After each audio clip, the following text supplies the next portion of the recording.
Hello queens, angels, and goddesses. Shout out to Mellow Mushroom and Okpa. Go subscribe to them. The links to their channels in the description. If you don't like my channel, then why are you on it? It's 10 PM and Kei isn't asleep. The night before an exam is one of the most important times to get sleep, but here he was, not in his bedroom but Kageyama's, going over the same concepts in different ways, but the exhausted setter was too tired to understand anything. Tsukishima wants to give up, but he knows Kageyama would never. Not passing meant no volleyball camp. Suddenly, Tobio sat up from where he was, face down on his desk. He'd clearly fallen asleep. Maybe you should just go to bed, Tsukishima said, gentler than he'd intended, but he was tired too. As he gets up to leave, Kei feels a tug on his wrist and turns to see Kageyama's hand wrapped around it. The setter rubs his eyes with his free hand. He whispers, pleads, almost too quietly for the blonde to hear, please stay. Kei is about to say he doesn't really know another way to explain this stuff when the other man speaks again. I can't do this on my own. Please, Tsukishima. If anyone asked the blonde, he'd deny that. The pleading broke his heart a little bit. He'd laugh and say he only helped because he didn't want to see someone act so pathetic. Either way, he sat back down.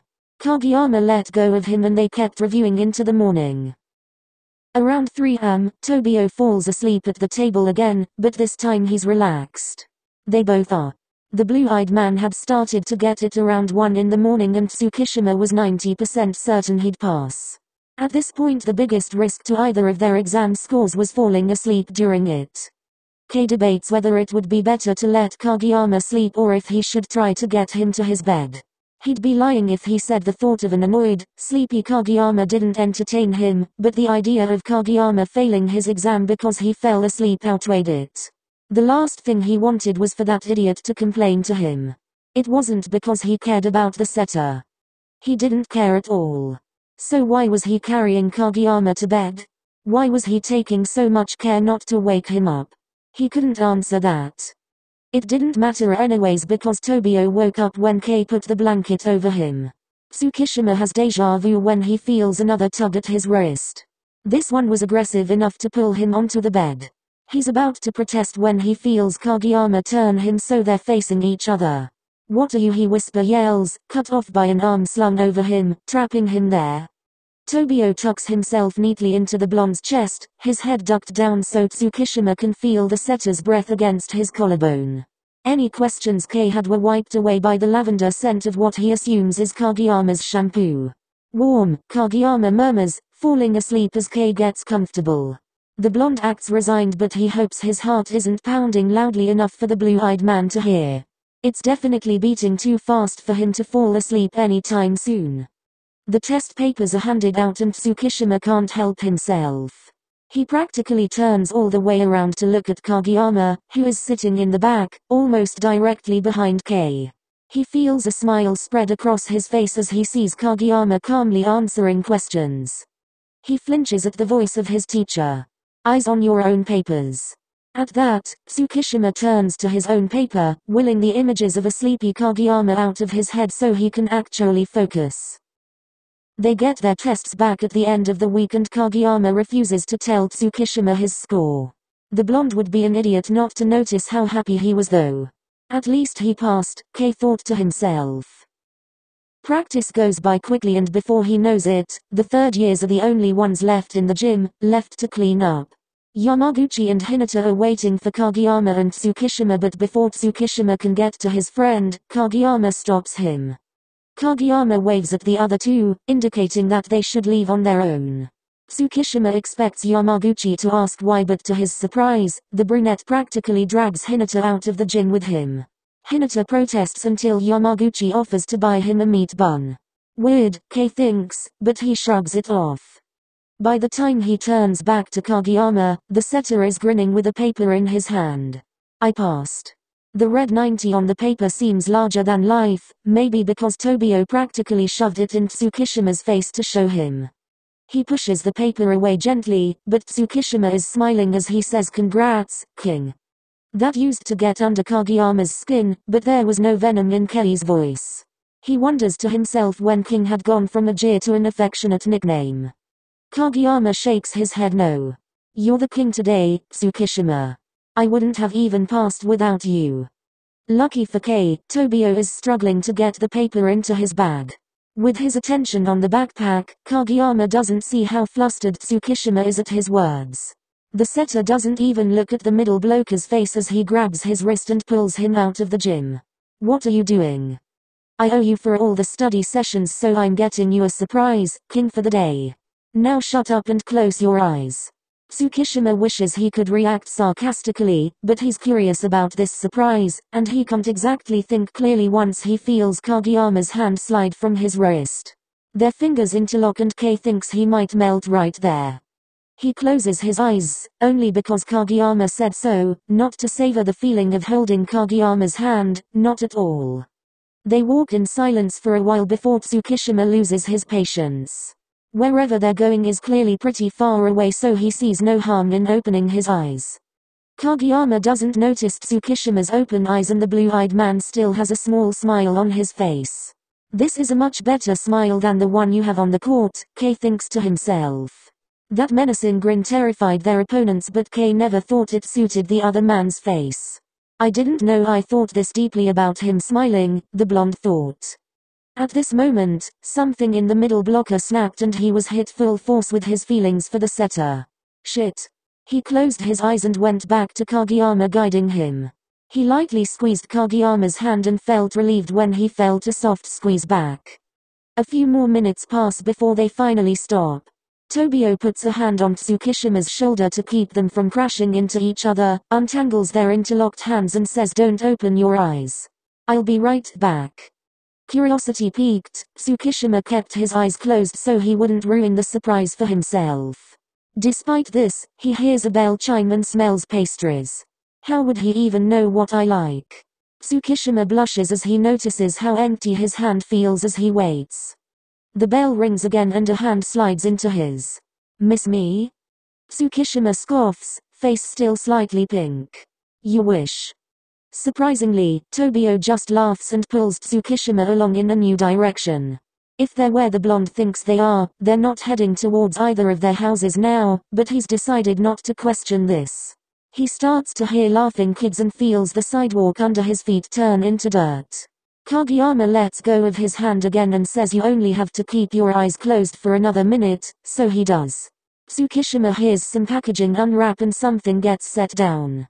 "Okay, open your eyes." He's shocked to see a perfect slice of strawberry cake on a little table in front of him. Kageyama is already sitting down. "How did you?" I asked Yamaguchi.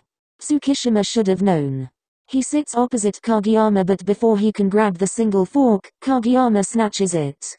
He doesn't even have time to ask, his widening eyes showing his confusion. "I'm feeding you." His eyes widened more, if that was possible. Tobio rolls his eyes, but his small smile grows as he gets a bite of cake on the fork. The king for the day deserves to be pampered. Tsukishima would usually snip at the setter, but he really wants cake. He opens his mouth and feels strawberry frosting melt on his tongue. After a moment of enjoying the strawberry flavor, Kei realizes how much the two of them look like a couple. He quickly turns pinker than the admittedly delicious cake in front of him and covers his face with his hands. It isn't much use, though, since the pinkness of his skin goes all the way down his neck. He manages to say it's really good, without his voice cracking. By the time he calms down enough to put his hands back down, the setter is beaming at him. "I'm glad you like it." The afternoon goes by like that. Tobio feeds Kei, seemingly oblivious to how romantic the gesture is. Kei indulges, letting himself pretend it's a date. They get to the last bite and Tsukishima asks if Kageyama is going to have any. The blonde wonders why he's doing this since he doesn't even share his favorite dessert with Yamaguchi. It would be rude not to share when Kageyama is the one who paid for it, he rationalizes. "You should have some." "But I'm not the king today," the setter argues. Tetsuya swallowed. Kei raises an eyebrow. "What if the king for the day wants you to have some?" He grabs Kageyama's wrist and takes the fork away from him, stretching his arm until it's in front of the setter's mouth. "I insist." He notices a slight blush on Tobio's face and wonders if maybe he wasn't as oblivious as Tsukishima thought. He dismisses that thought quickly. There was no way Kageyama would have done something so romantic on purpose. Kageyama doesn't even like him. And then I'd make sure you stayed put. Are you happy now? Tobio asks through a mouthful of cake. Tsukishima grins and deadpans, I'm overjoyed. MHM. Shut up, King, Kageyama retorts as he finishes that last bite. It's meant as a jab, but the setter can't keep himself from smiling. Tsukishima thinks it might not be so bad to be king if Kageyama will keep smiling at him like that. Koutarao licked his lips as he closed in. Time got away from them. Somehow, the sun is setting by the time they leave the park. They walk home in an easy silence, neither of them mentioning the fact that they're still holding hands. If anyone asked, Kei would say it's just for warmth. Kageyama honestly wouldn't know what to say. Ever himself, Tsukishima breaks the silence by teasing his companion. I didn't think you could be this nice, King. Tetsurao took it back. Tobio pouts. Kei's heart might have stopped at the adorable sight. I said you're the king for the day. It's night time. Tsukishima counters. The setter pauses, opens his mouth, and closes it again. He's not pouting anymore and Tsukishima laughs. Kageyama laughs despite himself. He thinks it might not be so bad to be king if Tsukishima will keep laughing with him like that. Tsukishima reaches for his own head with his free hand and then moves it to Kageyama's head, as if moving an invisible crown between them. Tobio blushes, only because the gesture is dumb and embarrassing and not because Tsukishima's hand brushes his hair a bit. He's practically sucking the life out of him. They quiet down again until they're fairly close to Tsukishima's house. Acting not like himself, Kei genuinely thanks Kageyama for the surprise. Today was fun. Thanks, King. Koutarao blushed furiously at the display of his fellow team members. Kageyama is quiet for a while, thinking. Kei worries he went too far. He squeezes the setter's hand without realizing, and he calms down when Tobio squeezes back. The setter finally responds when they're walking between a bunch of houses. The alley's dark and narrow, but it was the quickest way to get to Tsukishima's house. How could I think I'm a good king if I'm not kind to my subjects? Shocked by the joke, Kei looks directly at Tobio, who winks at him with a cheeky smile. He chuckles and the smile on Kageyama's face makes the blonde's heart beat a little faster. Koutarao's eyes were filled with stars. Besides, Tobio shrugs, you deserve a lot for putting up with me when I'm panicked over exams. Tsukishima doesn't think there was much to put up with, unless cuddling with his crush to sleep was a burden. Kageyama isn't smiling anymore, but he's still relaxed. Their joined hands sway easily between them. Kageyama stands a little straighter, pulling himself up to his full height, which was intimidatingly tall to most but still shorter than Kei. Consider me at your service, Tsukishima. Anything you want, your king will get for you. Maybe it's the moonlight or the way Tobio's eyes twinkle or the warmth of their hands together, but Kei stops walking at that moment. He's not even sure what he's thinking. Kageyama stops a step in front of him, their hands still connected, but he raises an eyebrow in confusion. I can think of something I want right now, Tsukishima mutters to himself. Kageyama gets closer to hear him. What? Tsukishima repeats himself and pushes Kageyama against the alley wall, taking his hand from the setter's grip to trap him against the wall instead. Can you figure out what your subject wants? He asks, smirking at the blue-eyed man in front of him. Tobio can't help himself. Blushing at Tsukishima's close proximity, he glances down at the blonde's lips and licks his own without thinking. All of a sudden Tsukishima is closer. They are as close as they could be, and Kageyama is floating on air. He tastes like strawberries is all the setter can think before they break apart. Satisfied? Tobio asks, looking at a bright red Tsukishima. The blonde starts backing away, misinterpreting the setter's words. I didn't say I was. Tobio pulls Kei back to him by the collar, this kiss much deeper than the last. Tsukishima gasps for air once they finally pull away from each other, but Kageyama is quick to move to the blonde's newly exposed collarbone, making the middle blocker bite his swollen lips to keep certain noises from escaping. Of course he can't completely hide it, the stifled gasps and moans driving Kageyama crazy. Eventually, Kei forces himself to fully pull away, with a mumbled "we have to get home." The darkness envelops them now. They can hardly see each other in the low light. Kageyama, still on cloud 9, doesn't question it. They get to Tsukishima's house quickly, too quickly for Tobio's liking. He reluctantly lets go of Tsukishima's hand and is about to wave goodbye when the blonde grabs his wrist, a wicked look in his eye. I never said I was satisfied. Kageyama doesn't fully get it until the middle blocker leans in and speaks low and quiet into his ear. Your subject demands a sleepover, King, but don't think you'll be getting any sleep. Warning: this fanfiction does not belong to me, neither does the fan art.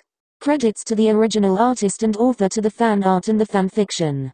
Haikyuu does not belong to me either. Well, bye children, smiling face with hearts.